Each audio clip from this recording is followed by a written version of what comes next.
이 시간 우리 또 기도하겠습니다. 하나님 아버지 감사합니다. 정말 하나님이 원하시는 구체적이고 실제적인 성경과 돈 그리고 가정과 관련하여 우리가 공부하고 배웁니다. 배우고 익힌 대로 그냥 흘려 떠내려버리지 않고 실천하는 인생이 되게 해주시고 그러한 삶 살게 하여 주옵소서. 예수님 이름으로 기도합니다. 아멘. 사도행전 18장 1절에서 3절을 보겠습니다. 사도행전 18장 1절에서 3절입니다. 함께 읽도록 하겠습니다. 그 후에 바울이 아덴을 떠나 고린도에 이르러 아굴라라 하는 본도에서 난 유대인 한 사람을 만나니 글라우디오가 모든 유대인을 명하여 로마에서 떠나라 한 고로 그가 아내 브리스길라와 함께 이달리아로부터 새로 온지라 바울이 그들에게 가매 생업이 같으므로 함께 살며 일을 하니 그 생업은 청막을 만드는 것이었더라. 아멘. 이 히브리인들의 공동체성은 세계적으로 유명합니다. 그들의 직업관은 공동체 의식으로부터 출발합니다. 이것이 바로 성경적인 기반에서 만들어진 그런 공동체성이다 볼 수 있습니다. 이 히브리인 부모는 자녀들에게 아브라함의 자손으로 서로 도와야 하며 타인에게 의존하지 않는 삶의 태도를 어릴 때부터 가르칩니다. 한 사람의 잘못은 유대인 공동체 전체에 악영향을 준다는 것 또한 중요하게 다루는 내용 중에 하나입니다. 유대인들은 서로의 직업을 존중합니다. 왜냐하면 내가 종사하지 않는 직업을 다른 사람이 종사해야 되기 때문이고 그들이 없다면 너무나 불편하기 때문에 그렇습니다. 인간은 연합하지 않고 홀로 살 수가 없습니다. 그러하기에 상대방의 직업은 존중되어야 되고 가치 있게 여겨질 필요가 있는 것입니다. 직업에는 귀천이 없습니다. 세상을 아름답게 하는 직업이라면 존귀한 일입니다. 사회에 악을 끼치는 거짓과 교만의 죄는 사회에서 금지되어야 하며 그런 직업 또한 없어져야 합니다. 직업은 단순히 먹고 사는 문제를 해결하는 곳을 넘어 그가 정직하고 거룩한 삶을 사는지 검증하는 곳이기도 합니다. 노동은 기도입니다. 노동을 위해 땀 흘려 사는 자는 하나님께서 기뻐하시는 인생입니다. 야곱의 성실함과 정직함, 책임감 있는 모습은 하나님께서 받으시기에 합당한 제사이자 제물이자 예배입니다. 하나님께서는 그것을 보시고 그에게 물질적 부를 넘치도록 주시며 그를 높이셨습니다. 이것이 바로 야곱이 부자가 된 이유이기도 합니다. 그 사람이 정직한지, 거룩한지, 성결한지 알려면 그의 직장이나 사업체를 방문해 보면 안다는 말이 있습니다. 사도 바울은 한동안 선교 사역을 위해 자비량으로 일했습니다. 물론 여러 교회에서 지원을 받았으나 그러나 그가 선교 사역과 그의 삶을 유지하는 데는 턱없이 부족했습니다. 그래서 그는 열심히 텐트를 만드는 일을 해서 돈을 벌어서 생계를 유지했음을 사도행전 18장 3절을 통해 우리는 알 수 있습니다.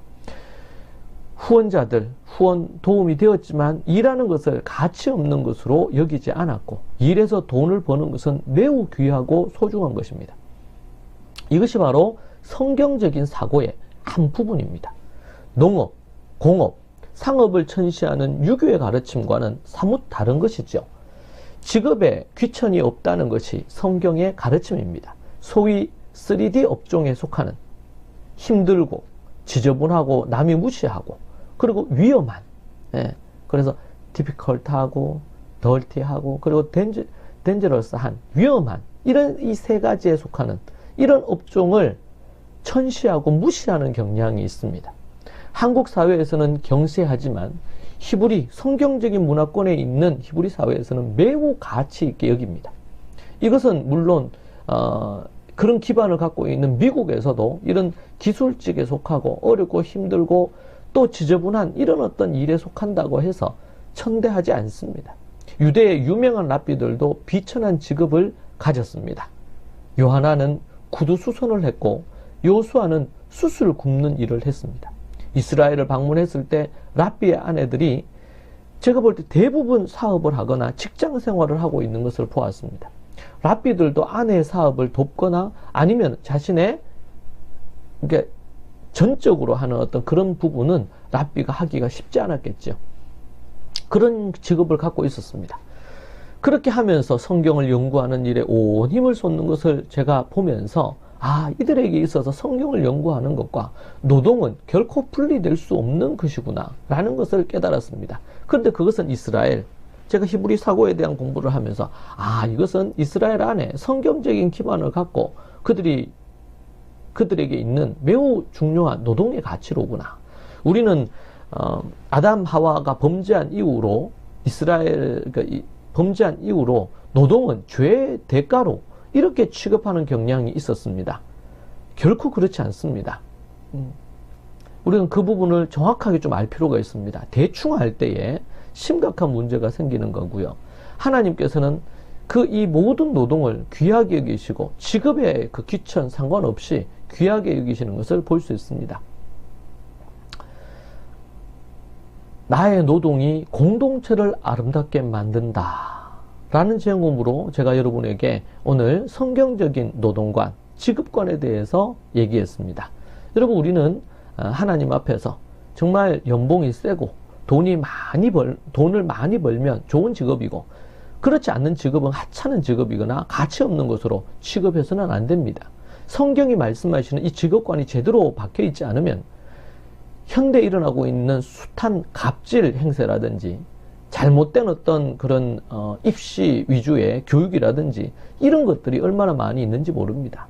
분별과 치유가 필요하고 성경적 가치가 올바로 세워져야 됩니다. 오늘 이 말씀을 붙들고 함께 하나님 앞에 기도하시죠. 오늘 말씀을 통해 깨달은 것이 무엇입니까? 하나님 앞에 회개할 거 회개하시고 깨달은 것을 갖고 하나님 앞에 기도하십시다. 더 나아가서 정말 우리 교회 공동체가, 교회가 올바른 하나님의 이 직업관, 노동관을 갖고 하나님 앞에 서는 부분들이 있기를 원합니다. 함께 우리 같이 기도하겠습니다. 기도하십시다. 주여, 주여, 주여. 하나님 아버지, 주님 붙들어 주시고 인도해 주시기를 원합니다. 정말 하나님이, 아버지 하나님, 우리에게 주신 이 노동, 직업의 귀한 것들을 우리가 깨달아 아버님 새 속에 물들어 새 속의 가치관에 따라서 내가 가방이 짧다고, 내가 돈을 많이 못 번다고 아버지 하나님 좌절과 위축감에 빠진 이들이 한 명도 없게 해주시고, 하나님 앞에 주님을 의지하며 담대히 나아가는 자들이 되게 하시고, 정말 아버지 하나님 주님이 주신 것에 감사하며 믿음으로 서기에 부족함이 없도록 주님 붙들어 주시고 인도해 주시기를 원합니다. 살아계신 아버지 하나님 역사하시고 인도하여 주옵소서. 주님 주시는 놀라운 은혜와 능력 가운데 서기를 원합니다. 아버지 하나님 역사하여 주시옵소서. 주님 주시는 큰 은혜와 능력 가운데 서기를 원하고, 주께서 주시는 놀라운 은혜 가운데 서기에 부족함이 없도록 주님 붙드시고 인도하여 주시옵소서. 올바른 하나님의 말씀의 진리를 따라 그 말씀의 가치관으로 말씀을 토대한 삶을 살 수 있도록 도와주시고 인도하여 주시며, 우리 믿는 사랑하는 좋은 가족 성도들이 세상의 가치를 쫓아 살아가는 자 한 명도 없게 하시고 인도하여 주옵소서. 유교의 사상, 불교의 사상, 샤머니즘에 빠져서 성경적인 가치가 아닌 삶으로 살아가는 자들이 한 명도 없게 하시고, 오직 주님의 나라와 하나님의 말씀의 가치 따라 의식하고 생각하고 가치관을 갖고 살게 하여 주시옵소서. 주께서 역사하시고 인도해 주시기를 간절히 바라고 원합니다.